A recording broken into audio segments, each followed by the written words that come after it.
business. This that real pimpin' east side, straight up out the trenches. I'm that nigga you can't see, I specialize in breaking women. Gotta get it how I get it, you ain't with it, you can kick it. I'ma tell you what it is and what it ain't.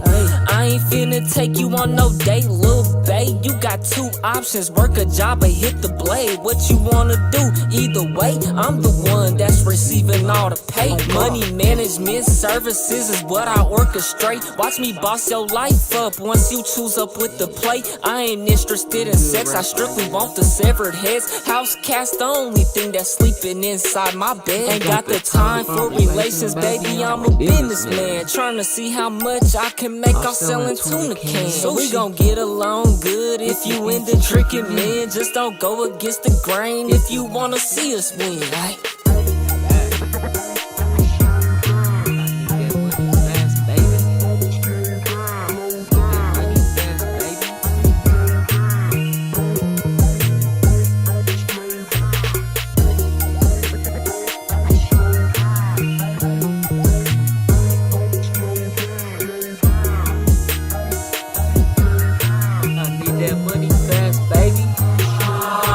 Himron, little baby, so you better come correct. I ain't nothing like these niggas, gotta earn all my respect. Watch your lip with open ears, I might just break you off some bread. This a different type of motion when you choose it with the man. If you ain't into selling kidding, I can let you run the business. It's 1,000 ways to pimp, we selling plates up out the kitchen. She my type, she like to listen, might just buy her braid extension. She don't test me, know the limit, so we never ever trip. I can put you in position, I'm a high value man.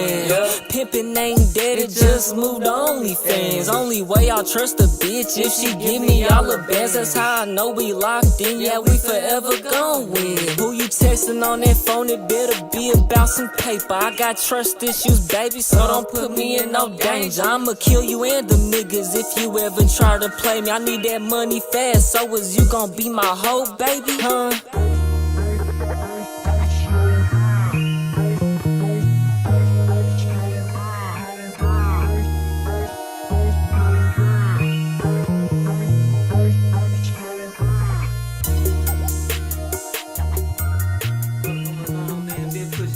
I came out the P, nigga, real TYP shit, man. Yeah. You know the drill. Fuck how you feel. Pop you like a pill. You ain't hit that like button, subscribe button, and turned on all notifications. Slap the dog shit about yourself. Cause that's the first thing you should have did when you clicked on this video. Name of that song is 1,000 Ways to Pimp. Out now, all platforms, Spotify, Apple Music. Add it to your playlist and stream it while you sleep. Yes, while you sleep. Hey, man, you already know the drill, man. We got some interesting topics we're going to get into tonight. So if you're ready, make sure you hit that like button. If you want the horizontal full screen sideways instead of the vertical format, twitch.tv/TYPcam. Without further ado, let's get into the shit. Should I get my soundboard out? Let me get my soundboard out. Nolan, he was involved in an altercation with somebody. Hold on. Let me get my soundboard out. This white woman right here is claiming that she was one of the last people who saw Nolan. And when she saw Nolan, he was involved in an altercation with somebody who, in her words, is going to go to jail based on what she witnessed. Is that right? Now, somehow, some way, and a lot of you guys probably already suspect this, somehow, some way, Officer Tatum is involved somewhere in this equation. We already know. In which you will find out at some point. If you've been tuned into the TYP Cam show lately, then you already know where we stand with this situation. You know what I'm saying? The whole thing is sketchy. They in cahoots. You know what I'm saying? It's just that simple. Somewhere in this equation, in which you will find out at some point in this video.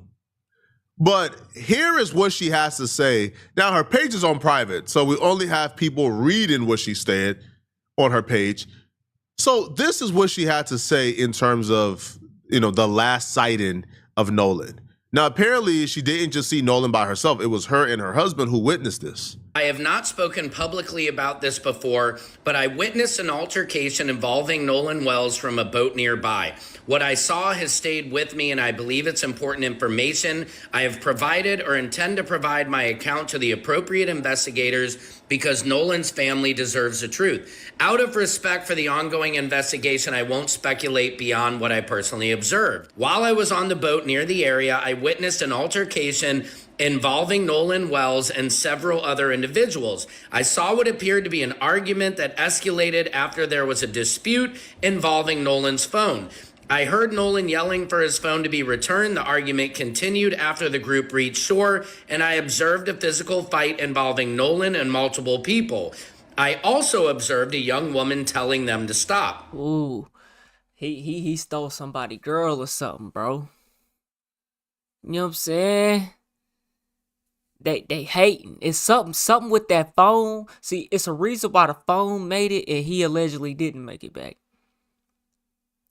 You know what I'm saying? They wanted that phone from him. You know, he was either talking to Shorty, that's somebody's Shorty or something. You know what I'm saying? Bro, you get a life. Get the fuck out the chat with your bum ass nigga. You the one watching me, fuck nigga. Get out the chat. And you get a life. You watching me, nigga. I got a life. You watching it. And multiple people. I also observed a young woman telling them to stop. At that point, I left the area because the situation had appeared to be getting worse. I did not remain long enough to witness what happened afterward. Everything beyond what I personally observed would be speculation, so I cannot honestly say what occurred after I left. This adds up though with what other people are saying though. You know, this is not the first time I've heard them say there was an altercation. You know what I'm saying? This isn't the first time. Then she said she messaged one of the individuals that she saw, hey, I just want to say I was a passenger on another boat and I saw the argument between you guys and we'll go to the police with this information. I also have video footage. My husband doesn't show much, but it shows the argument that was. So let me see this right quick. $125,000 reward. So y'all think he just drowned by accident. And there's $125,000 to Jackson County Sheriff's Department tip line. Yeah, y'all made that shit up. You niggas are delusional. You racist folks, y'all gotta give it up. You got to give it up. $125,000 reward. If you tell on the nigga that killed Nolan Wells. Now that's tough. My husband doesn't show much, but it shows the argument that was taken and how you guys were upset at Nolan because of the young lady. I don't know if they ever turned over the videos that they have to the police. I don't know if they ever gave a statement to the police. They got it. But that post is being read directly from their TikTok by Secret Service in. And the reason why we don't know if they've ever turned... The tip line is from Crump's team. So why the fuck does it say Jackson County Sheriff's Department? 228. Let's Google this number, huh? The information is right on the screen. You know what I'm saying? You might want to go to Twitch for the full screen. You know what I'm saying? You only getting the vertical on the YouTube. Let's Google this phone number, huh? 228-769. 228-769. 3063. 3063. Let's see what pops up. Jackson County, Mississippi. Yeah. It's Crump though. It's Crump though. It's a Crump tip line though. Right here on Google though. Yeah. Get on. Get on somewhere. Get on. I also have video footage. My husband doesn't show much, but it shows the argument that was taken and how you guys were upset at Nolan because of the young lady. I don't know if they ever turned over the videos that they have to the police. I don't know if they ever gave a statement to the police, but that post is being read directly from their TikTok by Secret Service in. And the reason why we don't know if they've ever turned over information, if they ever spoke to the police, if the police have ever followed up on this, because the DA and the prosecutors don't speak to you unless you are an attorney for one of the boys. Okay? Right? Even the family can't get information from out these people, but somehow Bart's attorney had all the information in regards to Nolan Wells' autopsy before the parents had it and Chris Cuomo had it. Like ain't that odd? These information is supposed to be secret and sealed, but somehow these folks have all the information before anybody else do, but they quote unquote ain't speaking, right? Cool. So we don't know. But what I can say is be very careful, okay, about somebody's initial reaction to this. If somebody's initial reaction to this is what you're about to hear, they're very sus, right? They are very, very sketchy, okay? Now, after you hear this, there's another factor that gets really deeper. Officer Tatum and his reaction to this tells me everything I need to know about this. Tatum's reaction to this should tell us everything we need to know about this, but we'll get there towards the end of this video. Formerly in the public defender's office, they try a ton of cases. Philip, first of all, has she turned it into police? She said she was. If she hasn't, I give her no credibility at all. Look, Facts. I want this to be true. Why? Because I want the video. I want to see the timestamp on the video. I want to see, was he still on Horn Island at 4:30 when his acquaintances on the Triton boat? I'm telling you right now, bro, the police got information. Now, it just goes on if they gon' do the right thing or the wrong thing. They know what the hell happened. They know what happened. They got all the information. I'm telling you. Left? I want that. I think this is an agenda to push divide and conquer amongst the people, black or white, black versus white. You know what I'm saying? And so like they're holding off, you know what I'm saying, to stir up chaos amongst the civilians. You know what I'm saying? I think that's what's really going on with it. Cause they got everybody's phone. You don't think this is a murder? This man has died and still undetermined. Did we just seen the Jackson County, Mississippi? They got a tip line, $125,000. You don't think they just seized everybody's phone by now? You just because they came out and said it, you don't think they did it? You don't think it's in works at least? Like, come on now, it's common sense, bro. They gonna figure out what happened. We already have seen a screenshot of the boat docks. You know what I'm saying? Of the surveillance footage. So they got the footage. They just don't be releasing this. They know how Tyler Robinson did what he did to Charlie Kirk. They still ain't released none of that shit. They know what he did though. They know how he did it though. They ain't gonna release it though. It's strategic. It's content, it's money in this shit. That's why Brandon Tatum and Carl Cox is collabing on the verdict. Alcohol drink though. Get the fuck out my face. Philip, first of all, has she turned it into police? She said she was.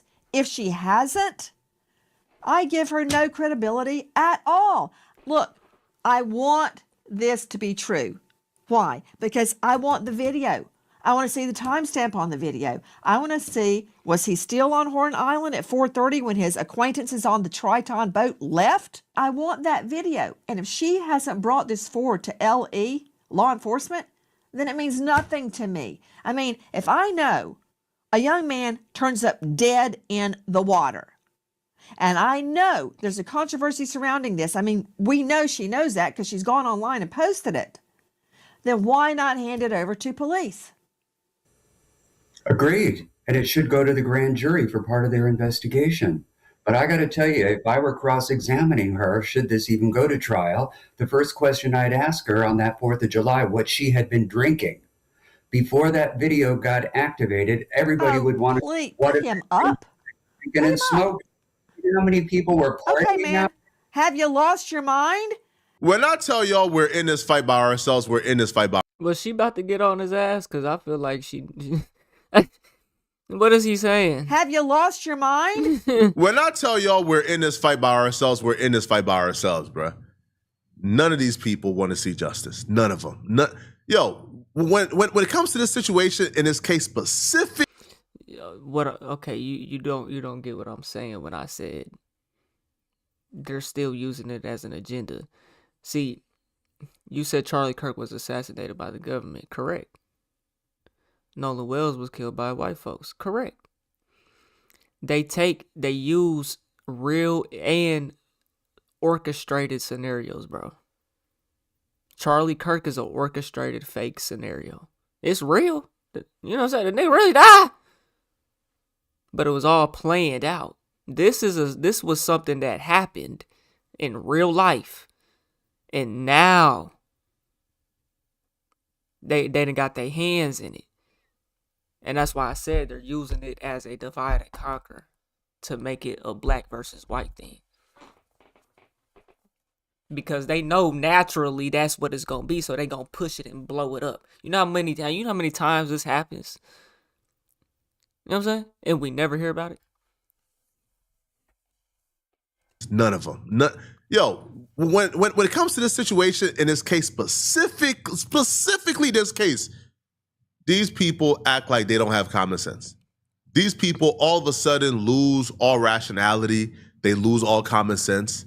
This man, right, who is an actual attorney, is hearing a woman say, yo, I seen Nolan Wells have an altercation with somebody shortly before his disappearance. And he says, well, was she drunk? Was she drinking? Excuse me? How? What? Right. What? That first question, what was she drinking? Does it matter? You know what I'm saying? Like, alcohol is definitely, they don't call it spirits for no reason. They definitely do possess you. But a little drinking ain't gon' that's disrespectful. And look, we got the white lady pushing hard for the answers, and then you got the white man over here trying to deflect. That shit's nasty work, bro. Yeah, what was she drinking? First question I would ask her is, what was she drinking? Like, bro, what? Now, what are you saying? Yo, shout out to Nancy Grace, because Nancy Grace she shut this conversation. Yeah, the video she took is really real, though. You know what I'm saying? Like, if she really remembers, like, if she really has a video, possibly. You know what I'm saying? If she ain't turned it in. My thing is, though, that is sketchy, because why she wait this long knowing this case was this jumping, right? You know, why she wait this long? And did she turn in the video or not after saying something? Because if she didn't, then you waited this long, said something, finally said something, and you still ain't turned in the video? You're not credible. You know, like, you're not credible. We appreciate it, but that's we ain't trying to hear that. You know what I'm saying? That's fucked. You know what I'm saying? Yo, shout out to Nancy Grace, because Nancy Grace she shut this conversation down shortly after this. Like, she shut this conversation down. She said, I'm good, bro. Like, you straight. Like, you could go. And she redirected her focus to Tatum. Now, what Tatum had to say about this was the most interesting. What Tatum had to say about this left me floored, left my mouth, my jaw, everything on the floor. I couldn't believe what I was hearing Tatum say. Brandon Tatum is joining us. So after all that, all you have to say is, was she drinking? That's your takeaway from that? Look at him smiling. Joining me is Brandon Tatum, former police officer, Tucson, now star of The Officer Tatum on YouTube, who famously has interviewed the acquaintances who all say they had nothing to do with it. Let's just put that out there. He's interviewed them extensively. I want to talk about not what you want to talk about, Brandon Tatum, which is they had nothing to do with this, because I met them and I believe them. So, look at them just cheesing, bro. So noted. Can we talk about a potential witness to an altercation? And she seems to suggest it was over Katie. Why? Don't know what the altercation was. Maybe it was, hey, leave her alone and get on the boat. Bro was definitely texting somebody. That bro was texting dude Shorty. That's somebody Shorty. Whoever the fuck Katie is, that was dude liked her and she didn't like him and she was fucking with Nolan. You know what I'm saying? And so that's what happens. That's what happens. And I guarantee you it was an accident. I guarantee you when they killed him, it was an accident. You know what I'm saying? Or they didn't think they would actually kill him. You know what I'm saying? Type shit. Oh, but they did it. Was it an accident? Probably so, yeah. Did y'all take it too far? Hell yeah. You know what I'm saying? You can't take your L. And then they gang up on him because he's the only black guy. That's what happens, bro.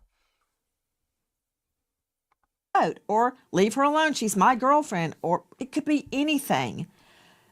But if there is a witness placing Nolan seemingly in the water, I can't tell that, but having an argument with another person, a partier at Horn Island, that is significant. It could prove or disprove your friend's timeline. Well, Nancy, I think that it's a big obstacle to climb here because I've never heard of this altercation whatsoever. No.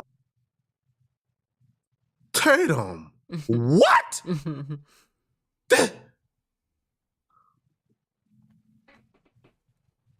Tatum, hell ain't hot enough for you, bro. Hell ain't hot enough for you, bro. You've never heard about this altercation before, Tatum?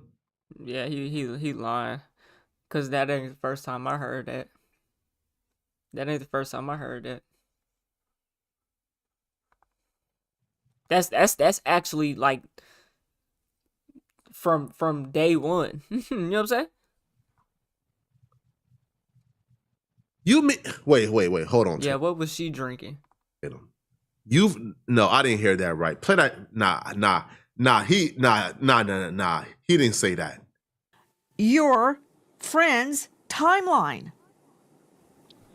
Well, Nancy, I think that it's a big obstacle to climb here because I've never heard of this altercation whatsoever. Nobody that I've talked to have alluded that this altercation was real.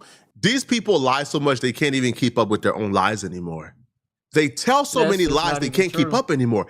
But I fear this lie that Tatum is currently telling is the most nefarious lie of them all. I fear there's some truth to what we just heard. And Tatum is trying to cover up. You want this to be a murder because of the Carmelo case. Nobody is taking. That's what y'all do. You know what I'm saying? That's what y'all do. Oh, the black guy killed the white girl on the train. What other scenario? That's what y'all do. We don't do that. Nah. It's a whole another scenario. It ain't be, oh, we don't want them to get caught because Carmelo Anthony got locked up. Like nobody said, who said that? You just put that in the air, nigga. You putting words in people's mouths that didn't even come out their mouth. Didn't even come in their mind. You know what I'm saying? Oh, because Carmelo Anthony got locked up, we want to see Nolan Wells killers get locked up. What? Nigga, we want what's right. And what's wrong is what they did to Carmelo. He shouldn't have got no first degree murder for that. Should he just walked away? Probably not. Who knows? I wasn't there. But it ain't first degree murder. To what we just heard. And Tatum is trying to. Nobody said the white girl didn't kill the black guy didn't kill the girl on the train, bro. Nobody said he didn't kill her. You see, y'all not smart enough to understand what I'm saying, bro. Cover up for it. And here's why. You see, Tatum told Nancy Grace after he heard the story that he never heard about this altercation. Nobody he had any contact with has ever mentioned this altercation before. But this was Tatum approximately 3 weeks ago on his channel talking about this very same altercation. Isn't this you, Tatum? I received. And then let the fact come out that this is what they're gonna do to Nolan Wells. Let the facts come out that Nolan Wells stole his girl. They're gonna say, "Oh, look at black people. Just look at him. If he wasn't a black guy stealing dudes' girls and stuff, he wouldn't have gotten killed." Like, that's the type of shit y'all gonna say. Nolan Wells, whatever. He started the altercation or whatever, and then y'all gonna make it his fault why he died. You know what I'm saying? Meanwhile, they locked up though. That's what people gonna do. A DM from someone DMing another person. Now I'm trying to leave these names out because I want to not mess this investigation up. I think law enforcement already have this.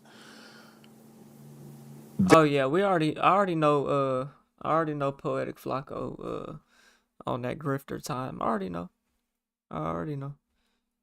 That alluded to the fact that, and I messaged this person because I want to talk directly to the person that I saw the DM from. And we haven't talked to this person yet. But the person said in the DM to another kid that is associated, not any of the kids that I interviewed to talk to, but that could be associated to some degree, that knew Nolan, that this person wrote a message saying, "Me and my husband saw you arguing with Nolan, and to the effect of, you're going to spend the rest of your life in prison." Now, the person did not say they saw a physical altercation. The person did not say what time they saw Nolan and this other person getting into an argument. Now, this is after Warren, their boat left. This may be somewhere around a little bit before 6. What I'm thinking at this point, with all that has been said, is that somebody knows exactly what happened to Nolan, or they saw him right before he died. I am not convinced that Nolan was just out there and drowned. Tatum was so convinced by that DM that Nolan had an altercation back and forth with somebody that he even went out on a limb to say he believed that somebody knows what happened to Nolan, somebody watched Nolan die, and he don't believe that Nolan drowned. Now, all of a sudden... This is very just confusing. It just confuses the viewer. I'm the viewer, you're the viewer. We watch this shit together. This is a react. We are watching this shit together. You know what I'm saying? Me and you and me. We watching this together right now. I'm confused. Brandon Tatum is just damage. He's just getting paid to just talk and just create damage control. That's all he does, man. I done gave Flacco too many passes when all he doing lately is lying. Nah, I don't think this. He on his grifter timing for sure, bro. But it ain't. It would. At the end of the day, if it's real, it's real though. If it, I'm gonna call out when a nigga doing some foo shit. I do that all the time. You know what I'm saying? So after Tatum became buddies with the boys' lawyers, after the boy lawyers started to promote Tatum's bourbon and his liquor in all of their interviews, after they essentially got a partnership with Tatum, now all of a sudden Tatum don't remember ever hearing about this altercation, but that ain't the only lie Tatum got caught in. No. In the see, that's the problem. Reliable sources is so-called reliable sources is a problem because them same reliable sources be lying to you.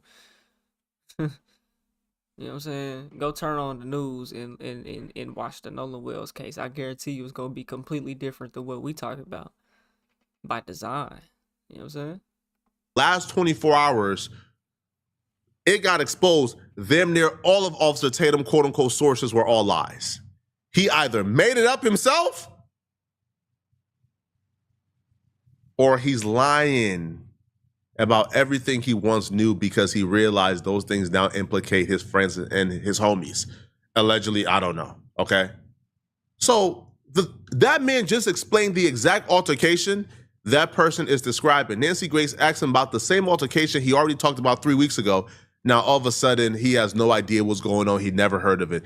This man needs to be investigated, bro. Tatum needs to be investigated. They need to bring Tatum to the altar, bro.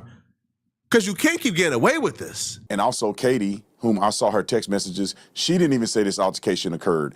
What I will say is that if I was an investigator in this investigation, I want to hear that. I want to be able to compare that information to other things that we may have or other witness statements. But I don't think it's significant because it doesn't show if Nolan Wells was actually killed in that altercation. She's claiming that there was an altercation between him arguing with somebody else. There was a potential fight, but that doesn't get me to how did he drown? How did he get in the water and how did he not? Why are they saying he drowned, bro? That is not what the autopsy shows. It's still undetermined. He didn't drown. he did not drown. If he was in the water, that doesn't mean he drowned. That doesn't mean he drowned. Recover and come home to his family. So I would take that into consideration. I would compare that to the other Oh, we have a Brandon Tatum in the chat. Big Joe #4. Bro said he's 38 and he's black. This is probably cap. This is probably actually a white guy saying this shit. Social media giving y'all brain rots. Right, what 38-year-old? If a 38-year-old is saying the word brain rot, bro, that tells me everything I need to know about you. You've never witnessed racism in your life, though. Is that right? Yeah, let's get him up out of here, man. Let's get him out of here. interviews that I've done, but What I don't the think autopsy say? The autopsy is undetermined. It's literally undetermined.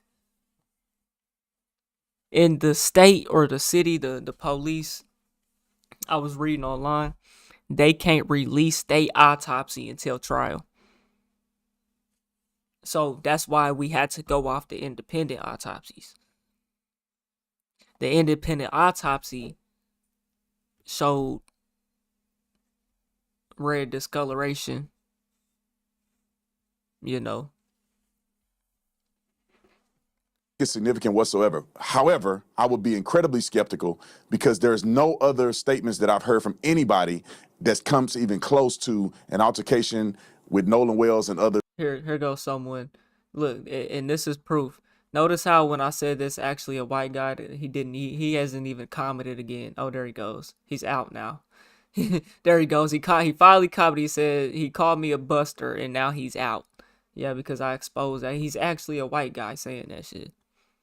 38 years old, he says the word brain rot though.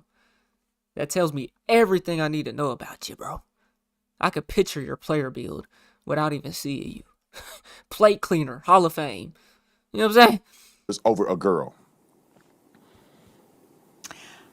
Number one, he's dead shortly after an alleged altercation with another male. We think over a woman.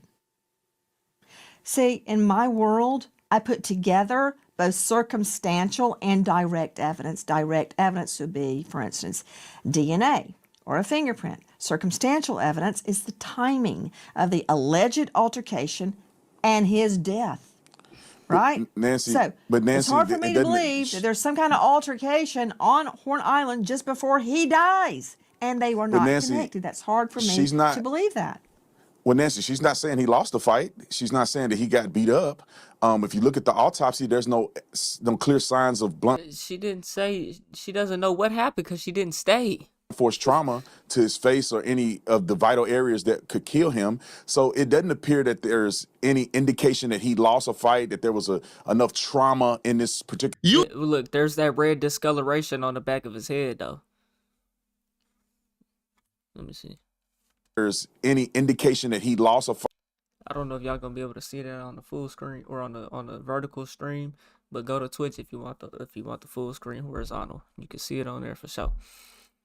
But red discoloration on the back of his head, and this is the Ben Crump autopsy.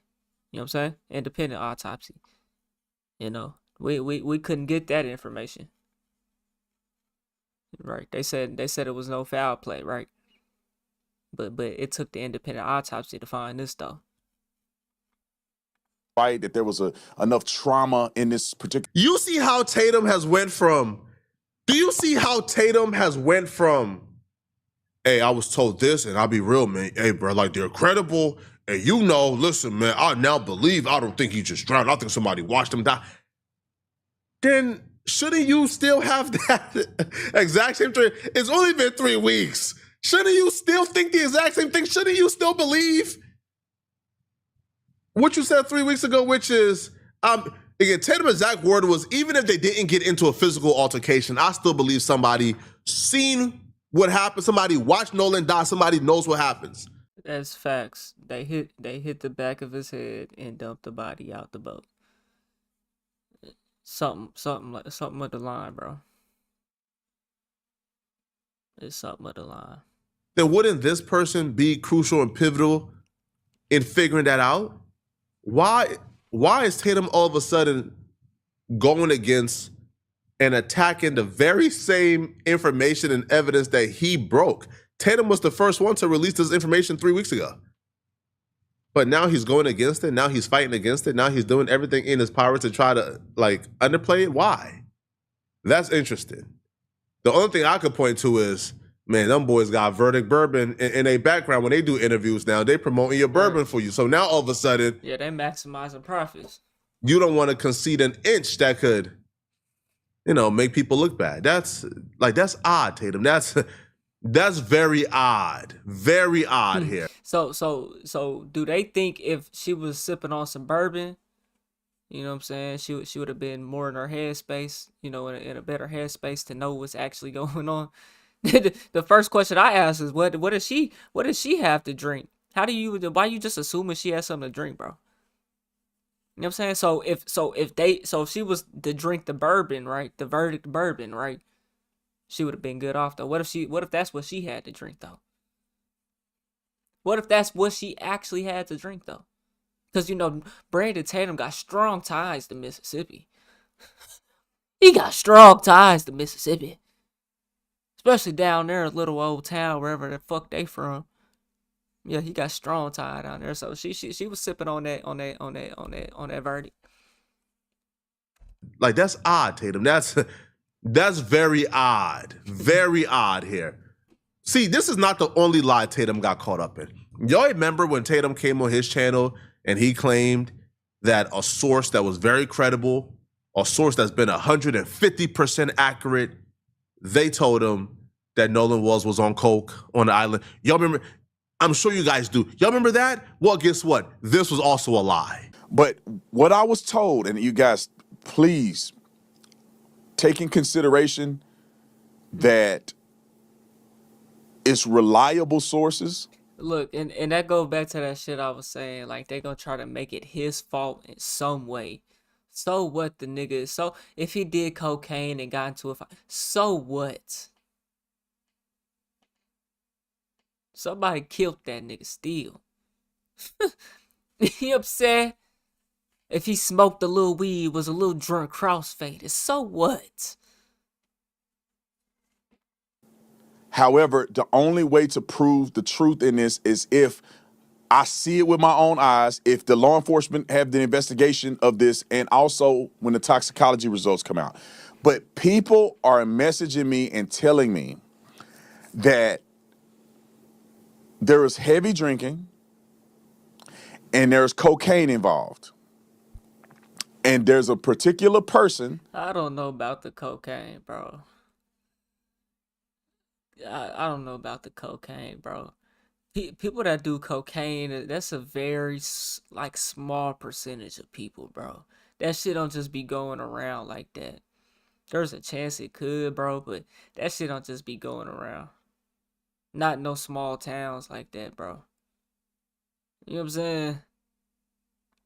Whom I know this person's name. I'm not to where Nolan Wells gonna be sniffing some cocaine. Nah, I don't think. I'm going to disclose it. I'm going to go to the police first, and then I will disclose it if it doesn't interfere in the investigation. But this person allegedly was offering people cocaine, and someone close to Nolan, one of his friends, told me that this person was offered cocaine and rejected it from this person. And I was also told, and this person told me that it's over 100% chance that Nolan was using cocaine during this period of time. 100% chance, right? This person, Could they take a drug test? I'm sure they could. You could take a drug test on a dead body, right? Like if it's fresh enough.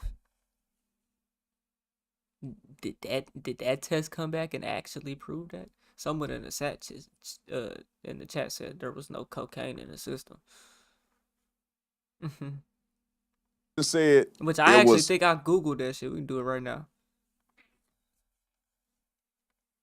Was Nolan Wells on cocaine? Yeah, AI moded. It has not officially been confirmed whether Nolan Wells used cocaine. While the commentator Brandon Tatum, an anonymous witness account, bro, this look how it just jumps to Brandon Tatum. Come on. The official autopsy reports from the Mississippi State Medical Officer are still pending. That's why I said Mississippi State Medical Examiner Office autopsy. That shit is still pending until trial. You know what I'm saying? Like we can't even get that shit. But that nigga went on no cocaine. Brandon Tatum is out here sent to do damage control. He gets paid a salary to do damage control, bro. That's his fucking job. 150% sure that when the toxicology comes back, that Nolan will have cocaine in his system. Now, 150% if the toxicology come back, Nolan will have coke in his system. Now, here's the thing. Tatum said he was going to go to the police. We haven't heard any update on Tatum telling them. They've already done it. They've already done the autopsy. Mississippi State cannot release it until trial. Police this information.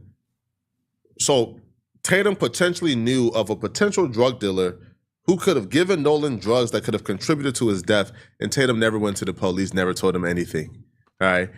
And again, according to him, his source is the most reliable. Bro, he was damn near saying this is true.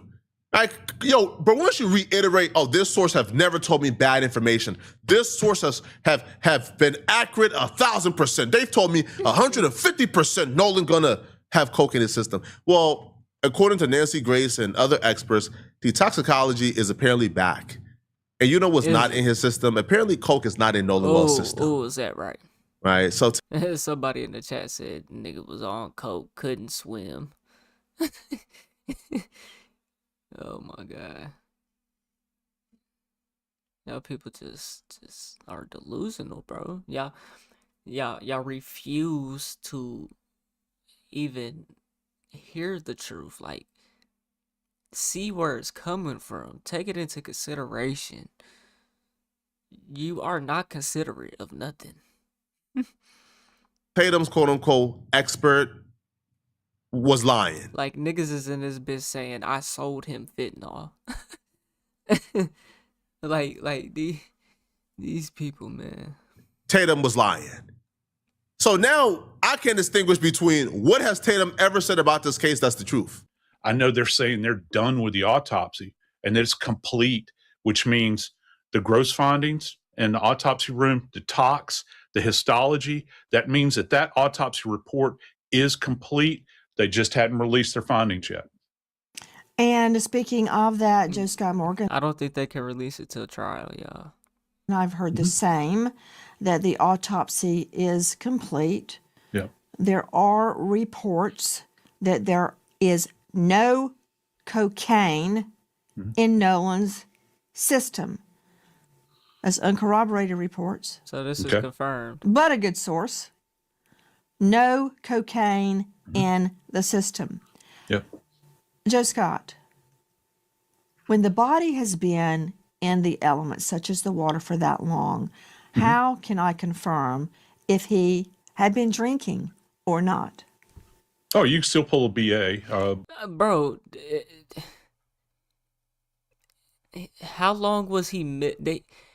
He wasn't missing that long before they found him. Before they went to Horn Island in July 4th. What his body got found within 3 days, a week. You know, like, oh, not even, like, come on. Let's Google that, bro. How long was Nolan Wells missing before he was found? For 2 days. 2 days. So come on, bro. Blood alcohol or blood ethanol level, as it's referred to. And again, Nancy, we're not talking about someone that has been down for weeks and weeks. Tatum is now pretending like he never heard about the altercation and he never heard of her, anything about it. And then we found out that Tatum's source that apparently gave him information that was 150% correct was actually wrong. All right. And Nolan was not on That's coke. nasty work. Y'all let me know in the comment section, man, what y'all think about this, bro. That's nasty work, bro. If you can't see it, bro, just like half the people in the chat, the other half, y'all got the eyes to see and the ears to hear. The other half don't. You're fucked. You know what I'm saying? It's clear as day what's going on here, bro. It's clear as day. You know what I'm saying? And you ain't gotta be black to see it. You know what I'm saying? That ain't got nothing to do with it. Cause clearly Nancy Grace, or whatever the hell her name is, on that ass. And she should be. You know what I'm saying? Hey man, y'all let me know what y'all think though, bro. We on the road to 1 million. If you ain't hit that like button, subscribe button, and turned on all notifications, slap the dog shit about yourself. Cause that's the first thing you should have did when you clicked on this video. I get at y'all in the next one, and I'm gone. TYP the name. Alright, chat, that's just the end of that video, not the end of the stream. We're gonna move on to another topic, man. So make sure you don't leave the stream. You know what I'm saying? If y'all want the full screen horizontal, make sure you go to twitch.tv/TYPCam, man. Let's see what we're gonna move on to next. What y'all wanna watch next?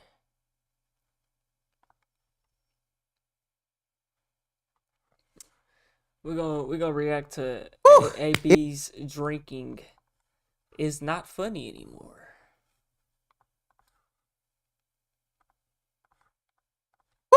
It has been a minute. The last time that we stopped in on Adrian Broner and Dean the Great, they were on the road to recovery. They were getting prepared for their respective boxing matches, and it seems as though they had disassociated with any alcohol, women, or distractions that kept them from being focused on the end-all be-all goal. Structure was in, chaos was out that was ruining their streams, and these two brothers seemed to be as locked in as possible. But almost immediately, that stuff started to creep back in, and it may have ruined everything in a fatal way this time. Putting you on camera and you just getting drunk, humiliating yourself. Because then, God forbid something happen, it's going to be hella Dean. Oh, Dean, that's Dean fault. You should have, Dean, hella Dean. Yeah, hell no, you can't blame a grown man for another man's actions, bro. Like, nah. Dean. It ain't even good clips. It's humiliating because it's laughing at, oh, haha, look at bruh. Same again, haha. And then starting to watching for the wrong reason. Supposed to watch for change and entertainment. Just watching to see fall and fail and get canceled and get cases. What's that one GTA meme? Oh, shit.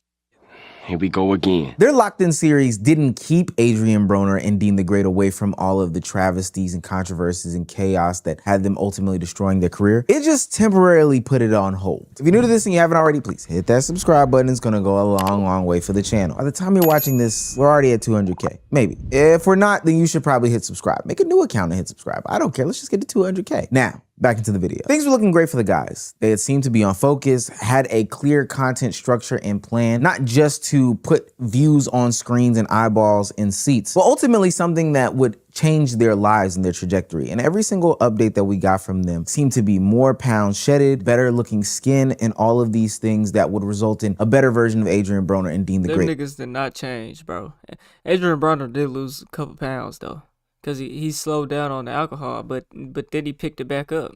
At the end of it all. But slowly but surely, things kept creeping back in. Whether it be the fights between the two of them over the money, or whether it be the legal cases that both of them are facing that could be detrimental. If those things had an opportunity to creep back in, then why wouldn't alcohol, right? Why wouldn't the drink or the liquor be able to creep back in as well? But remember in the intro video when I said that this could be fatal? Adrian Broner's drinking has gotten tremendously worse this time. I think the terminology for it is called a bender when you're on a continuous, heavy, and uninterrupted drinking spree. But it's gotten so bad that Adrian Broner has been hospitalized. Mind you, this is after going cold turkey for about 45 days and then hopping back up on that wagon. That can't be good for your liver. So much so that the doctors said that he should heed these very, very dark warnings. AB just left the hospital. We damn near like, if he keep drinking, he's gonna die. Now, to be honest with you, that's tough to hear, and I wouldn't wish that upon no man, especially somebody that has kids. Usually when somebody gets some news like that they are facing a situation that can be ultimately fatal, their life changes. They turn around, they get things together, they clean up their act. But what happens when somebody who is cleaning up their act relapses, gets hospitalized, and gets that type of news? Most likely when they come back out, they will be facing the same type of situations, demons, whatever you want to say, once they get out of the hospital.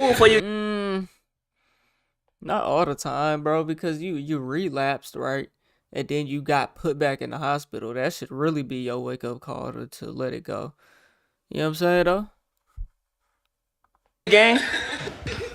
Oh, there you go. I got it. I got you right, bro. Yeah. Pete son, get you right. Damn, you finna trash the room already? Huh? Look what he did.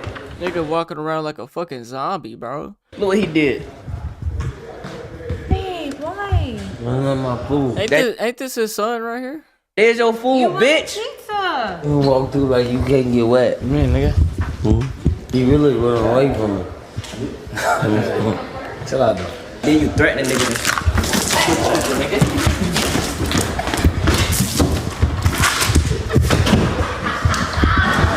I've been nothing but a good friend. Stupid ass nigga. Drop these ass. Now on surface, it is Man, that boy too consumed with that shit, man. hee ha ha, That's not his son. laughy laughy, jokey jokey. But in all of the time that I have covered Adrian Broner on this channel specifically, This just wake up. See, this is the problem though. Like Adrian Broner before Dean, he wasn't able to move around like this. He wasn't able to just get, the nigga was broke. See, when you become successful, you back famous, you back rich. Can't nobody tell you nothing. Nobody's holding you to no standard or nothing. I mean, you your own man at the end of the day, but nobody's can tell you nothing because you the man. So you get to wake up and do what you want to do, and this is what you want to do. Is be drunk as fuck. It just not do shit. You know what I'm saying? Like that shit don't make no sense. it seems like the worst. For anybody that has anybody who is an alcoholic in their family, this type of lethargic, slurring stuff, usually That's what I'm saying. He's getting paid to be a junkie. And then it's like, why stop when you're becoming successful doing degenerate shit? You don't learn to stop. You think you're doing something right. You know what I'm saying? You think you're doing all the right things. You think you're doing good in life. Cause you becoming so-called successful. But nigga, you don't have shit to show. You done made whatever money you made from Kick, bro. You ain't got shit to show for it. You ain't got shit to show for it. Even if you was on your shit, you would still be broke. It would still be rough. Because you got all these kids. You got all these bills. You got all these lawsuits and shit. Like, bro, like... in their family, this type of lethargic, slurring stuff usually is not really a good sign. Normally when Adrian Broner gets drunk, he's energetic, he's hyper, he has these moods. Now, I don't even really know how to describe this, but it's not just a sad watch for us, but also for somebody like a Dean the Great who's actually in the building with him every single day, watching this relapse happen in real time. Who the nigga you got though? Let's see that nigga on the mist though. I bet 10,000 on my nigga. Let's go see what he looking like on the mist though. Yeah. Hey, y'all retired. He been doing mist bar like 5 minutes. Hey, look though. I rather lie to lose you. I rather lie. I rather.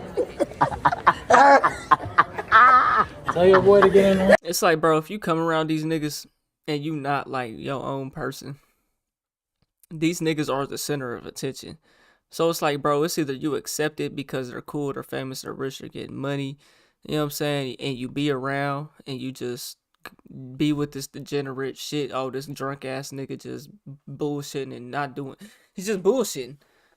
Or, bro, you go leave and you actually be a man for your fucking self out here, bro. And you know what I'm saying? Set your own morals. Hopefully you see what I'm saying, bro. Bro. Oh, so we gotta be like, yeah, for real, cause that shit ain't. Cause it's just like, imagine you. Oh, there go AB and Dean right there. You got the opportunity to go fuck with them, or you got the opportunity to not fuck with them, because you know how they move. You know what I'm saying? You know that they ain't really about shit. How do I feel about Dean? I think Dean is cool, bro. Dean just do shit. Dean problem is he like DDG. He gonna do whatever for the clout. You know what I'm saying? But I think Dean is smart. I don't think Dean is like AB. But when he get the wrong energy, when he think, and it go back to that, can't nobody tell you nothing, you think you doing something right shit. So I think that's what Dean's problem is. I fuck with Dean though. I think he's smart, but when a person get like that, it's either that's gonna consume them or they're still gonna remain true to themselves. You know what I'm saying? Like, I think Dean, he gonna go and he gonna keep fucking with AB until there is no more AB. You know what I'm saying? Because it's beneficial type shit. He himself on stream, gang. Bro, put the Versace's on, bro, so you're not like looking so loaded. Hey, hold my glasses, gang. Because That's damn, I just skipped. I don't even know where we at. Because Dean is the one who's really orchestrating this shit. He the brain behind this shit. Ain't no streaming, ain't no setup, ain't no chat pulled up. Ain't no pressing going live without Dean. Adrian Bronner ain't starting up no fucking stream. How many times that nigga press start on their stream to start it up? I guarantee that nigga probably only done it 5 times max. And that's pushing it. The nigga's just a bum. Nigga just wakes up and be a bum, bro. Himself on stream, gang. Bro, put the Versace's on, bro, so you're not like looking so loaded. Hey, hold my glasses, gang. The nigga don't even dress himself. Dean is the one who's getting these clothes. Or somebody's picking, you know what I'm saying? This nigga Adrian Bronner damn near don't even dress him. This nigga, he just wait. Be in camera and be a crash out boy. Just be a crash out boy. That's all you gotta do. Yeah, and embrace the crash out boy. Cause you think you're doing something right. Hell no. Hey, hold my glasses. Hey, those are fire. Yeah, Versace, them is the one. Nigga, Those are fire. And then look at this hoe sitting to the left of him. Yeah, I got a peep game. Do not ever fuck with these bitches that y'all see degrading themselves. Like they do for Blueface. Like they do for, you know what I'm saying? Don't ever do that. Girl, find the bitch is. I don't know. She just want to be cool. She want to be in the party and whatnot until Adrian Bronner start touching up on you. Now you want to call rape on him. That's, you know what I'm saying? You put yourself in that environment though, baby. Yeah, dumbass. Just go work your job and come home and take care of your kids and pay your bills and go to the gym and, you know what I'm saying? But now you want to be a hot girl. You want to run it up. You want a nigga to spin that shit. Right. Yeah. You play stupid games and win dumb prizes. Fuck that one. Hey. I never fuck with these. Nah, you get it. Okay. Hey, man, little man. Hey, get that shit together, little. Fuck wrong with you? They call him Lil Reese. Shit together, man. All that shit, man. Somebody, Ain't no motherfucking lie. That shit together, what? I'm okay. You're embarrassing yourself, girl. Get up out of here. Fuck wrong with Let me have a good time. I'm good. He good. Adrian Broner is zoned out when he is drunk. And as a real family member of alcoholics and people who have been in medical situations due to their alcoholism, I know exactly what's going on here. This is the sign of somebody who is about to face potential procedures, real long-lasting health issues, complications because they just cannot put the bottle down. And it's different when they're at their own house and you can kind of avoid it by, not going to visit them, close the door, whatever the case may be. But this time, this is all being displayed on live stream. It's kind of disheartening hearing things that we probably shouldn't be hearing as a community or as onlookers. Like when Dean the Great gets a text message or phone call from Adrian Broner's doctor saying that he has pancreatitis. His doctor just texted me and said, "Hey, That pancreas ain't nothing to play with, boy. My granddad just beat cancer. You know what I'm saying? Now he got an infection in the pancreas again. Or somewhere. Just said he got pancreas. AB, you cook, bro. That shit ain't nothing to play. Once that shit start affecting shit like that, bro, it's a wrap. You're not gonna be the same, bro. he has pancreatitis. That's why he needs morphine slash diluted. It's the only medication that can treat it. Alcohol is going to kill him if he doesn't stop in 3 years." And so all of this is how we get back to Dean the Great sitting on that back porch, calling out Adrian Broner for saying that, we basically betrayed everybody. We were supposed to be getting a bunch of views and eyes to show people motivation and change, but instead we are showing a real life downfall on Y'all live. wanted to be Crash Out Boys. That's what you got. You play stupid games, win dumb prizes. No, okay, bro. Know how to play the role. You want to be a Crash Out Boy? Okay, be cool. Just don't drink that much. Promote the same bullshit you want to promote. Just don't take it to the literal extent where it's affecting your pockets, your health, your mental. You know what I'm saying? This is a job, nigga. Putting you on camera and you just getting drunk, humiliating yourself. Because then, God forbid something happen, it's going to be hella Dean. Oh, Dean, that's Dean. And this is one of the reasons why I never wanted to drink, bro. I seen how alcohol just affected people growing up. How people acted on it. How it made their bodies look. That's one of the main reasons why I'm in the gym right now. All these beer guts and titties out here, man. They ain't trying to look like that. What the fuck I look like? Man, what? I'm trying to be 50 years old, still hitting muscle ups, and will be. I'm gonna hit a muscle up to the day I die. Be 100 years old, still hitting that bitch. You know what I'm saying? Straight like that. So, Drinking no alcohol. The only reason why I ever did it because I was, You know what I'm saying? Trying to please somebody else. Trying to get on somebody else's playing field or, get on their level. Nigga, that's not being yourself. Never do that again. I don't want to drink. Don't ask me to drink. I don't want to take no shot, bro. That's not my thing. Stop asking me. Stop asking. I'm not ever going to do it in life. because then, God forbid something happen, it's going to be hella Dean. Oh, Dean. I think alcohol should be, it's a reason why they outlawed the shit in the fucking Constitution, the amendments. They prohibited it. It's the reason why.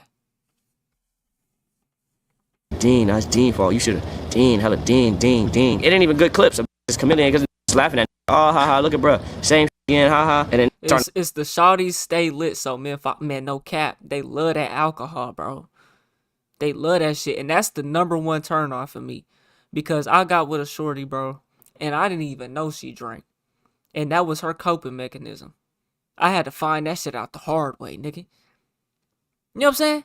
That was the shit. I thought smoking was your we smoked together all the time. We would blow big trees. I didn't know that was your coping mechanism. You know what I'm saying? I already didn't like alcohol like that, but I didn't care. But then it's like, this is your coping mechanism? Oh no, that's dangerous. Because it already make people who ain't coping act a fucking fool. And you're coping with it? Oh my god. That's nasty work, bro. Didn't even know that shit. Watching for the wrong reason. To watch for change and entertainment. Just watching to see fall and fail and get canceled and get cases. Yeah, that's really kind of tough. If you're somebody who's a part of this camp, you've probably got to be asking yourself, what's changed? Just 45 days ago, Dean the Great and Adrian Broner embarked on a journey in order to rectify and... It did look like AB was going down the right path though, bro. You know what I'm saying? Like he was getting off the shit. It did look like that, bro.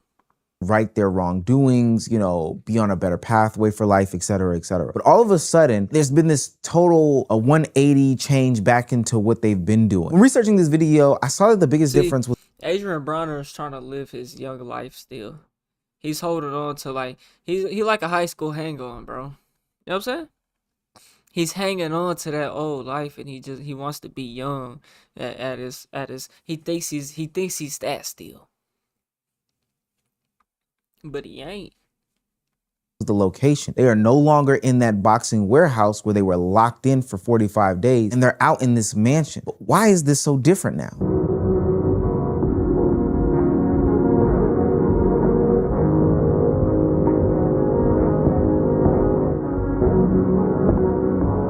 Hey, gang. What? What you making that with though? It don't matter. What you gonna put in the cup though? What you mean? Get off my back, bitch ass nigga. What's in the cup, nigga? Ice. What you gonna make? What you gonna put in the ice? Put in the ice, bitch. Better not be no drink. Man, what the fuck you talking about, man? Nigga.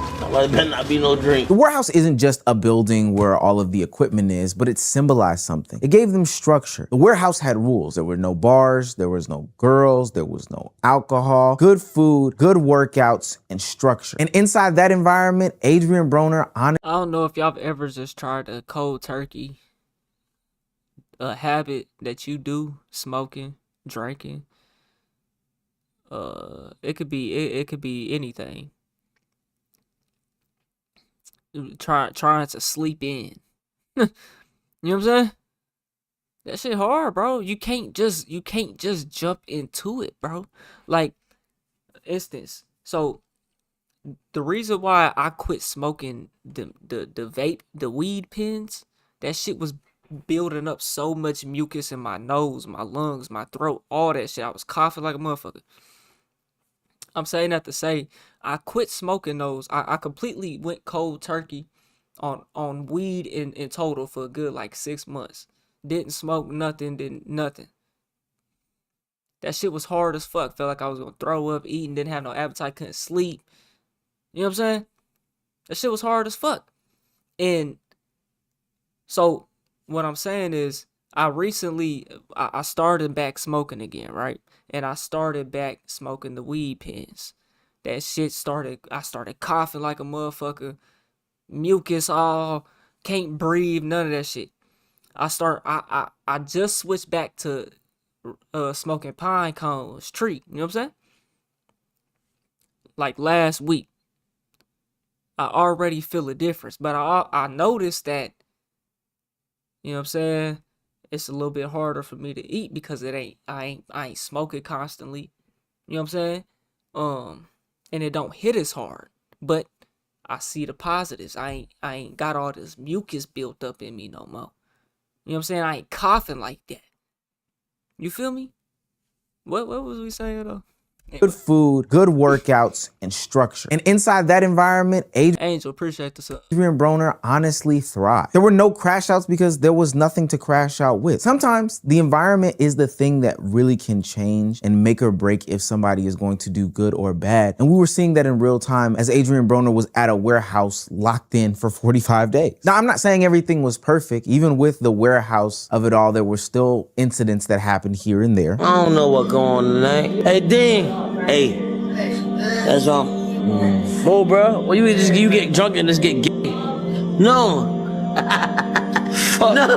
That's you then, bro. No. I'm trying to assist you. I don't need no assistance, bro. No, yeah, all right. Bro. Fuck wrong with Cub? He get drunk and just turn into Diddy. Why am I here if she was gonna be here? For real though, what did I do to you, AB? Nah, I wanted you first, I ain't gonna lie. Nobody had me. What the fuck? For real? Nobody had me. So you just doing all this shit for free? Fuck ya!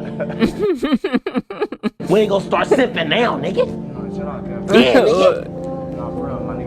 Oh my god. Hey, oh, you going up? He getting serious. He getting serious. Nah, he getting serious, bro. I'm gone. This nigga done got sentimental on me, bro. I don't care, bro.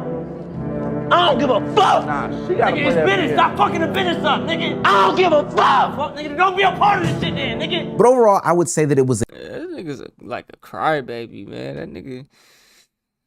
I don't know. I don't see how. Like we just seen that baddie, right? We all just seen this baddie. Nobody had me. Never in life would I pay you attention. I see you. You could be trying to walk up to me. I'm looking this way. Get the fuck out of my face. This who you want to be around? We have nothing in common. There's nothing. It wouldn't even. Conversation would be dry as. So. the net positive. Once you take the vices away from an addict or somebody who is, susceptible to falling back into these situations, That's then another good example. Try putting your phone down. You can't just do that. It's like not smoking weed. It's like going cold turkey. Go cold turkey, y'all not using your phone no more. And see how hard that shit is. That's probably the hardest thing. ultimately you should see a better result. But I don't know whether it was the lease ending or the 45 days were up or whatever the case may be. They removed themselves from this warehouse, got into a mansion, and everything was back at their disposal. And almost instantly, they went back to the pavement, hitting the streets, doing exactly what they were doing in the first place. Getting lit, getting turned up, pouring up old Adrian. See, this type of shit is what happens when you're in this type of environment. See, when you're waking up in a house with each other and all this. Now, if everybody went home to their own homes, to their own beds, to their own families, you know what I'm saying? This type of behavior wouldn't even be existent. You know what I'm saying? Like, it would be non-existent. But when you wake up in this house with the alcohol and you just on party time 24/7. I can't live like that. That's like that type of shit. Like, my energy is so low in them type of environments, bro. Like, even as a kid when I was younger and we stayed up all night, I was the first one to wake up. Everybody still sleeping. My energy low than a motherfucker. And then everybody, once they finally wake up, they ain't really moving around and doing nothing. Just energy just low. You know what I'm saying? I'm like, yeah, I can't live like that, bro. I gotta get up and go get it. Move around, hit the gym, do something. It's doing exactly what they were doing in the first place. Getting lit, getting turned up, pouring up old Adrian Broner, old Dean the Great. Like I literally did that shit at a young age, bro. Like, super young. Like, when I was 16, 15, bro, you know what I'm saying? I was living a way that if my parents would never go for. You know what I'm saying? But only if they knew. You know what I'm saying? They didn't know though. So. Oh, you know we free, nigga. Let's go out of the club. Fuck this warehouse. Why not? Fuck it. I say fuck it. No, Dean, you don't say fuck it. You don't just throw everything away that you've gained over these past couple of days. That just doesn't make any sense. You're gonna end up just like this. You need the wheelchair? No discipline. Go back to the locker room. Go back to the other spot, bro. You're crazy right now. Come on. And this is what happens when you're a content creator, you're a rapper and shit. You know, you're blowing up. You're getting famous. You know, based off of who you are, just being a cool person, a crash out boy, whatever the fuck it is. So it's like, bro, you don't have no real thought process into how to build wealth and how to actually do things correct. And you're not caring about none of that, bro, because you think you doing everything right, bro. Can't nobody tell you nothing. like this. You need the wheelchair? We're going back to the locker room. He'll go back to the other spot, bro. You're crazy right now. Come on. We're going back to the spot. I got you. Come on. Gang, we gotta go. Go, nigga. Nah, don't get disrespectful though. Trying to help niggas. Come on. Go. Alright. I'm out. Come on. Fuck her. Do your shit. Alright. What you want us to bring a wheelchair for you? Stay in the house. He'll listen to let me. Say, hey, stop, or you no more than that, or just keep spoiling, bro. Hey, tell this driver to keep driving around till he fall asleep. He gonna fall asleep soon, and once he fall asleep, just leave him in the car with the window open, and then we just bring him upstairs. I'm about to tell you, I'm about to make it happen. You right. That's honestly super disappointing, but honestly predictable. I think they used to say they used to ride me around the neighborhood. That's what people do to babies. You know what I'm saying? Go for a ride, put them to sleep right quick, put them in a stroller, go for a walk. They'll go to sleep. You know what I'm saying? Locked In didn't change the dynamic between the two. It just gave them this content event so that they can kind of bury all of the underlying issues that they had. And for what it's worth, it did work. But once the doors were open, they were set back free to get right back into the problems and things that got them into the problems and things that may end up being the downfall of both of their careers and potentially even lives. But this is honestly where the biggest mistake is in it of it all. I don't think that you can have a conversation with Adrian Broner and Dean the Great about the health implications and the ramifications of continuously going on these drinking benders. But what they didn't understand was that their PR was getting some sort of at least decent look by doing this Locked In series, right? They were starting to see the dollars come back in, sponsors were wanting to be attached to them, and people were at least forgetting about, for the short time, all of the stuff that happened beforehand. But now with them being back in the mean streets and back to their old ways, those pockets are being impacted, and I do mean in a bad way. Yeah, that shit's back to square one. That's the whole point of doing this whole lock-in. I thought was to actually be locked in, bro. We had sponsors and a bunch of more sponsors that pulled out because they like, y'all, no, I see nigga eating bad and drink and like looking drunk and shit, bro. Starting to fuck money up now. Definitely lost 7 figures, 100%.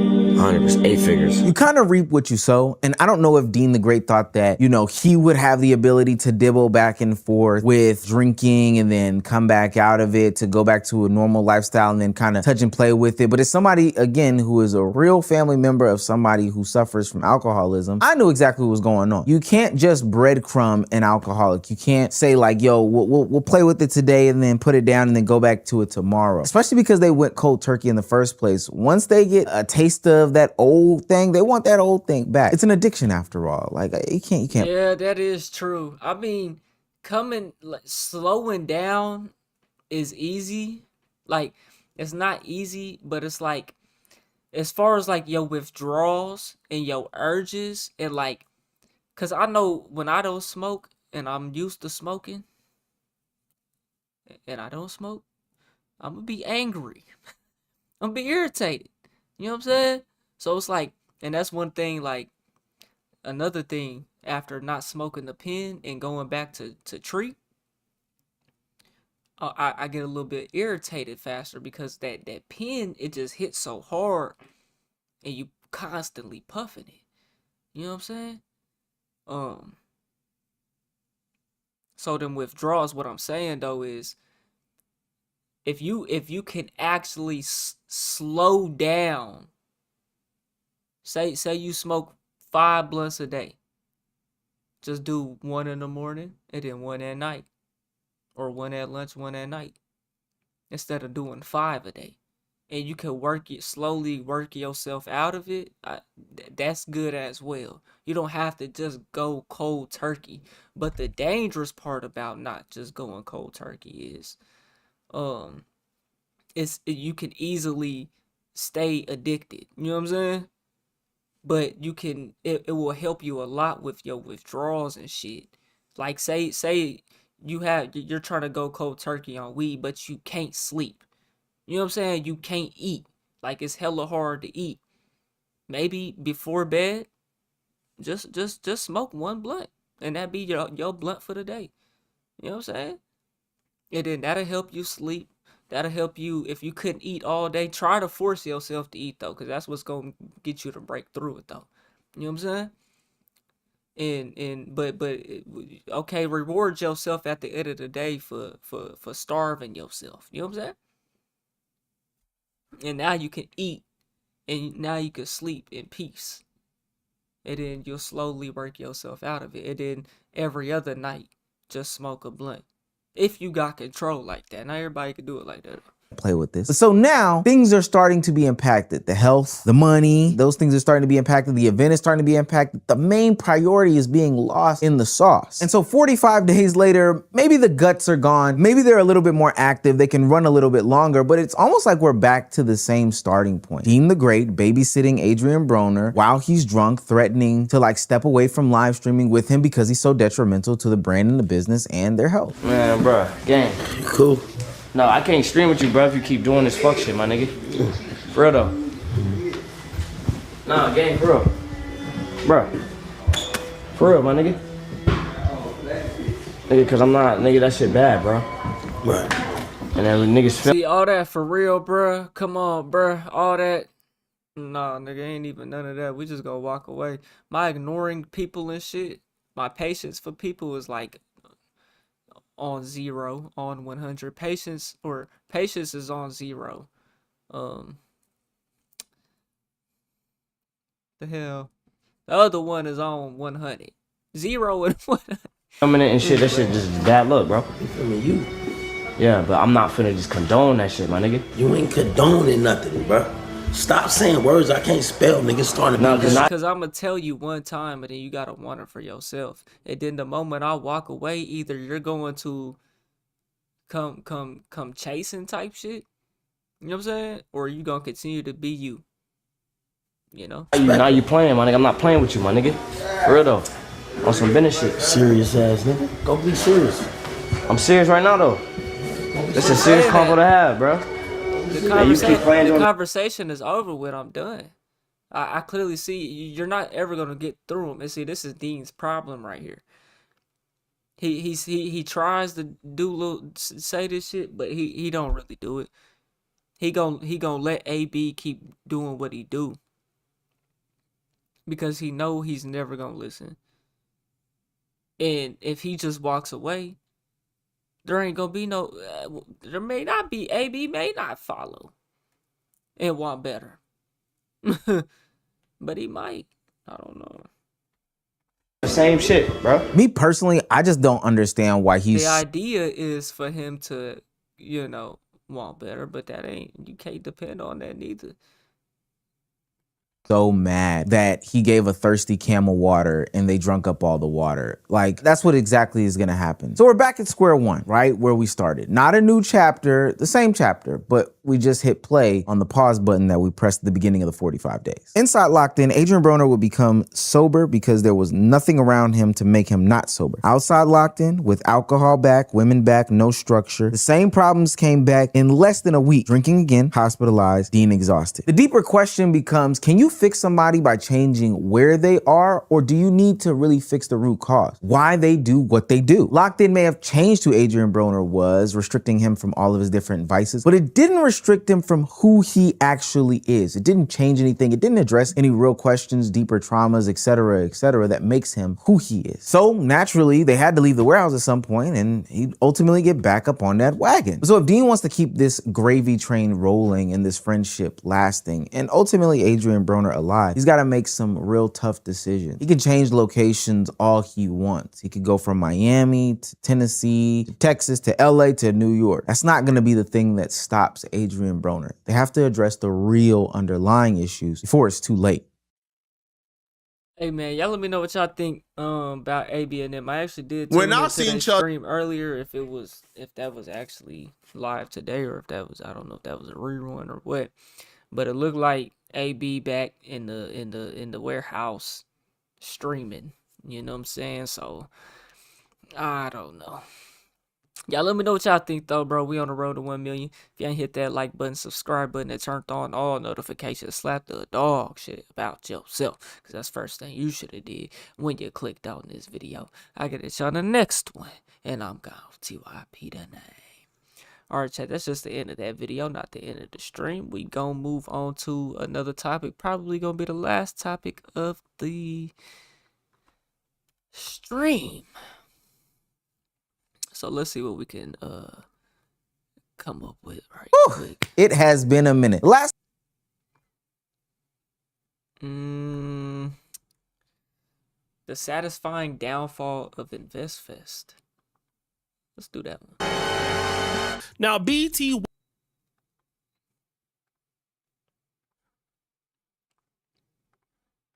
Let alone 30,000. But I'm not even on the black thing no more. I never was on the black thing. Not a black event. Because I seen somebody else that said that, like, it was white people. Yeah, they're qualified to be there. On January 25th, 1980, Robert L. Johnson and his wife Sheila started what we now know today as BET. It started off in a DC basement apartment, airing only 2 times a week before catching steam and airing 24 hours a day in 1982. BET will become home to black entertainment television, bringing out such shows as Comic View, Donnie Simpson's Video Soul, Rap City, and the like. And of course, at a particular time, BET was in the money. Until it wasn't. By the time 2000 came, BET was in debt. $570 million in debt to be exact. But there was a company that wanted to buy BET. Is that right? And that was Viacom. A white company. Viacom offered to pay the debt that BET had and also paying a surplus of $2.4 billion. And so Bob Johnson and Sheila Johnson did what most people in the black community didn't want them to do. They sold to the white man. You gotta think, bro. If they value in you always gotta think about it like this though. But that doesn't mean you can get it there though. That doesn't mean you can get it there. If they willing to buy your debt and then put another $2 billion in 2000, how many years ago was it? How much is it really worth? They're gonna make more than that. They planning to make their money back. But not all the time you can get it to that point. That's wicked work though. They and look. Do y'all see the fucking plot on black people, bro? Like we just go call it what it is. We go call it cause it's clear as day. White people bought the shit when hip hop first came out, 1990, early 2000. Right.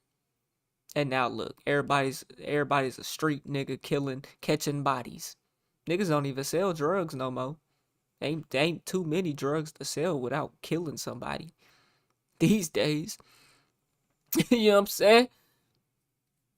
Now everybody's the biggest killer. You see how they invested that $2 billion to turn folks into killers. Now, BET wasn't going to be able to survive because a lot of the cable networks at that time were being bought by larger ones. But that didn't appease the black community. People such as Chuck D from Public Enemy came down hard on Bob Johnson, almost considering him a sellout by basically taking a black-owned business and selling it to the white man. Bob Johnson will clap back and say, listen, black entertainment. number one, I've made a lot of black millionaires because of the sale of BET. In fact, this sale made Bob Johnson the first black billionaire in the United States. Is that right? And secondarily, BET has always been open to investors, which was true because BET was publicly traded on the stock market. So technically anybody could invest. But a lot of folks in the black community didn't want to hear it. And that's still a big question now. This shit was on the stock market? Damn. What if the black community still owned BET? Fast forward. We wouldn't be killers. In 2019, these two young men started a digital media first product called Earn Your Leisure. It was aimed at the black community for financial literacy and also an educational platform. By the time 2021 came, we would be getting what we now know as InvestFest, a 3-day fest that would happen in the city of Atlanta. And by the way, this year from August 7th to August 9th, this particular InvestFest would sell out. Over 31,000 people there. And it's a networking event. And it's $300 a ticket, by the way. $300 just to step your foot in the door. You gotta spend $300. It's also education. It's also many things that you can learn. And of course, many people seem to be happy with InvestFest. After all, if 31,000 people, largely black people, buy tickets to support your Yeah, you already know what it is, bro. It's only gonna be so much game being given without having to buy a nigga course. It's only gonna be so much game given. It's motivation for real. But nah, I seen that nigga Rip Right. Shouts out to Rip Right. He had a booth posted up at InvestFest, and he was selling his product, which is the Rip Stick. That shit was selling like crack. My nigga was posted on the corner, nigga. Literally had a corner booth. That shit was selling. I was watching this stream. He streamed at InvestFest. So you can get out of it for sure. You know? But that ticket gonna cost you too, though. That ticket gonna cost you. And if you's a business owner, you got a good product, you can sell it like that. My boy, oh yeah, he definitely profited from that. You know what I'm saying? platform. So it's a it good must mean that opportunity. you're doing something right. But you always gotta take it with a grain of salt. You know what I'm saying? You always gotta see it for what it really is, though. You know? But that wasn't always the case. You see, a month before InvestFest happened, our guy Troy went on the Breakfast Club and said this. We flirted with the idea just because, you know, the lack of support that we've gotten from the city of Atlanta has been, you know. Now, people did not understand why Troy would go to the Breakfast Club and basically crap on the city of Atlanta, which caused the mayor to clap back. No matter what substantive conversation they want to have, you ain't got to go to New York radio to talk about ATL. Ooh. Like, that sound backwards. Yeah, keep it and straight. If you think you trying to start a bidding war, everything in New York costs 3 times as much. And InvestFest is 25,000 people. 20,000 of them live in Atlanta. All in all, InvestFest was a hit. We got to understand, having a black platform in a largely black city is going to bring out a lot of critics. And I respect the movement. $300 a ticket is wild though, bro. Like the average Joe can't just go up in there and get motivation. Which I like. I kind of like the paywall because it's good for networking. You know you're around people. I understand shit like that too. But like $300 a ticket, man. Sheesh. Kind of deserved. They kind of have some guys with shaky reputations, such as 19 Keys or other guys who are speakers who have been caught up with scams in the past. So it makes sense that people are saying that, you know, InvestFest could be a scam. Also, what I've heard is a lot of the people who basically teach or speak at InvestFest are really trying hard to sell their courses, even though the tickets cost $300. And because of this, people go on to TikTok and give a lot. And then once you buy the course, bro, you're still not gonna be nobody in life, bro. Chances is. I mean, even if the course could tell you exactly what to do, bro. You still gotta implement it. You still gotta put the work in. You know, you still you still gotta get the experience, hands on, like on the job training. Like you still gotta get that. The negative reviews, and that's fine because people will always give negative reviews. But instead of just leaning into the fact that you had a very successful event catered at black people, one half of Earn Your Leisure, Rashad Bilal, went on to the platform and said this. Let alone 30,000. But I'm not even on the black thing no more. I never was on the black thing. Not a black event. Because I seen somebody else had said that, like, it was white people. Yeah, they're qualified to be there. Like, what do you mean? Like, you think I'm going to cater just to black people just to get torn down by black people? You out of your mind. Now, he talks about this whole idea of letting other races come into the I mean, it makes sense. I mean, it's InvestFest, not Black InvestFest. You know what I'm saying? If you can afford the booth, this is a business. I mean, clearly they're charging $300 a ticket, so they trying to get some money now. You know what I'm saying? So if booth count, that's just regular general admission. That's for you to go. That's not to set up a booth there. So if you want to pay this $5,000 for the 3-day weekend, go right ahead. Good luck on you if you gonna make it back. You know what I'm saying? Platform, and that he's never truly been for black people, which this is not true. In fact, Earn Your Leisure has built their platform marketing exclusively to black people. They also have a deal, I believe, with Revolt, and we all know that Revolt is clearly targeting blacks. And if you don't believe me, let's look at some of the videos on Earn Your Leisure. Their biggest videos to date are targeting who? Black people. Woo! Some of these videos include Hidden Truth, Ancient Civilizations, Multiple Dimensions, that had 9.5 million views.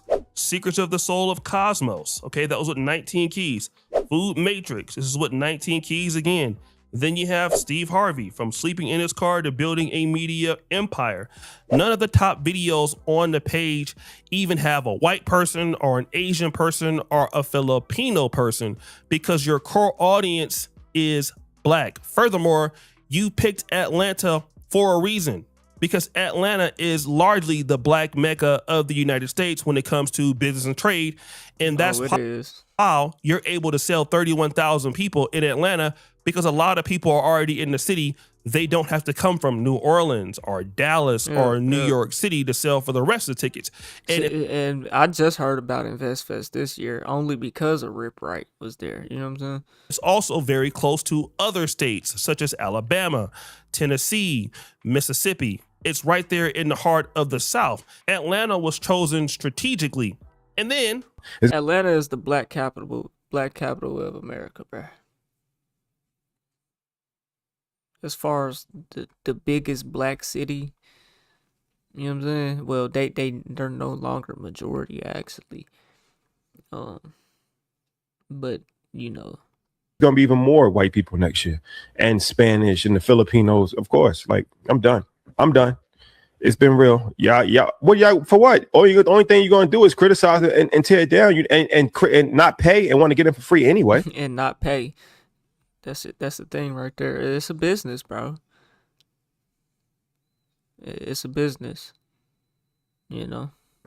So he says it's going to be more races next year, and all of you people want to get in free anyway. And that's interesting if people want to get in free anyway, because that happens all the time. I'm pretty sure if you have some Caucasians or Asians, they'll go through the same thing. But you sold out. Definitely the capital of the G blacks. Yeah, the rainbows.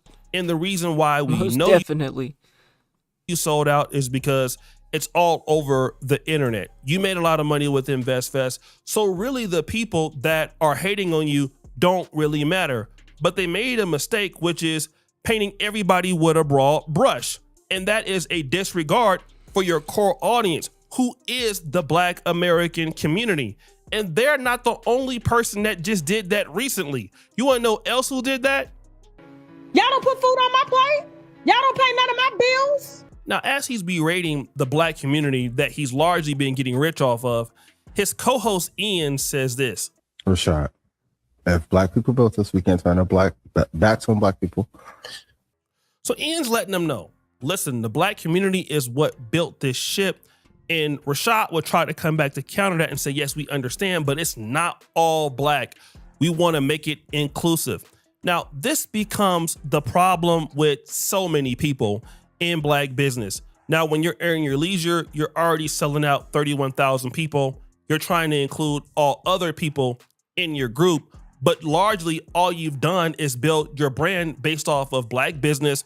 All of the people that come on and speak are folks from the black community that excel in this particular niche. And also you've been dealing with people in black pop culture.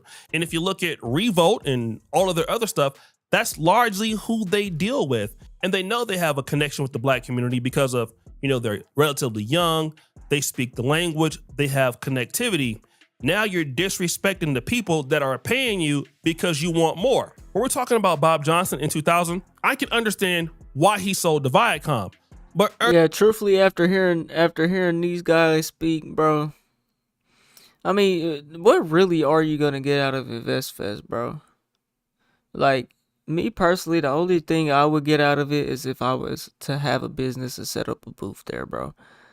I wouldn't spend $300 to go spend some more money.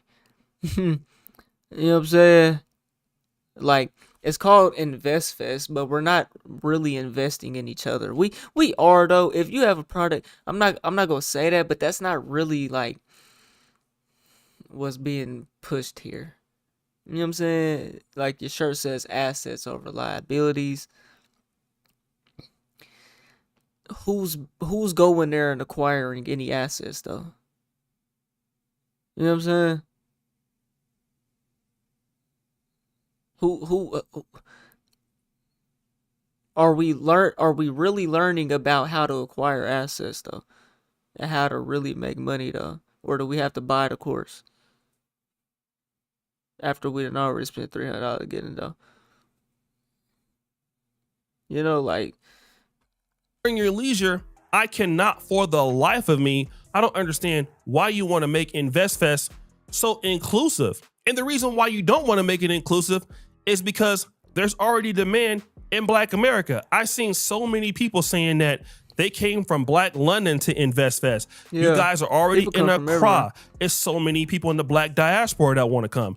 This is the same issue that Essence Fest had when trying to make, a Black American program more African. And here we have Black American brothers who have figured out something that the community needs, and now you're trying to give it to the white people, and then you're disrespecting the audience that pays you. And I want to just talk to people right now in the Black community, those of us who are sitting on the $2 trillion spending power that we largely have. Never make this mistake, okay? And I know as content creators, we can get outside of our body and we can get upset because of what people say. But when people are supporting you and they find value in what you do, you never do what this guy just did. You want to know why? Because check this out. But one of the things that's made me not want to go is I vividly remember like maybe 2 years ago, I would see videos on here where people would say, oh, well, InvestFest is a scam. It's this, it's that. And that really deterred me from going for quite a few years, to be honest. And I'm so happy. See, that's a guy who had a positive experience. He heard all of the hatred, but guess what? He's so glad he went. And now you're telling a guy like that, hey, this ain't for you now. It's for everybody. But at the same time, that's not how you started. This is why so many Black businesses go under. You got a good product, people are buying, and then you get disrespectful, not appreciating your base. And you can teach people how to make money in the Black community, but you can never teach these business owners to stop being so fucking entitled. So many Black business owners in America do not appreciate their customer base. It's all about getting a bag. It's about giving a lot of time a crappy product and not taking any level of accountability. Just because you're Earn Your Leisure or InvestFest, it doesn't mean that you are above reproach. If you make mistakes, you need to go out and fix it. I make mistakes all the time on my YouTube videos. I make errors, and you know what? I've tried to do my best to improve as a content creator because we are serving our community.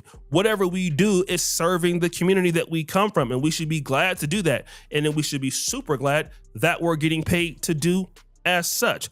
So guys, let's not be like Earn Your Leisure. Let's not have the attitude that we deserve to disrespect people who are paying us because you don't, all right? There's a lot of people who would love to have that platform. And guess what? If it was a white guy who had Earn Your Leisure platform, he would never come out and make that kind of dumbass statement like Rashard Bilal did. So guys, what do you think? It's your boy Yoshi. Hey man, let me know what y'all think, man. I think O'Shea Duke said it best, man. We on the road to 1 million. If you ain't hit that like button, subscribe button, and turned on all notifications, slap the dog shit about yourself, cause that's the first thing you should have did when you clicked on this video. I'll get at y'all on the next one, and I'm gone. TYP the 9. All right, chat. I think we is gonna wrap it up right there. Gotta go to the dentist in the morning. Oh, brother.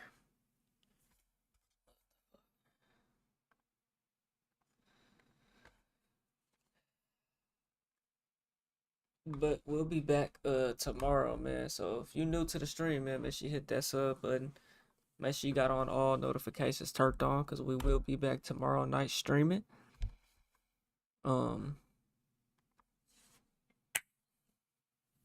Yeah.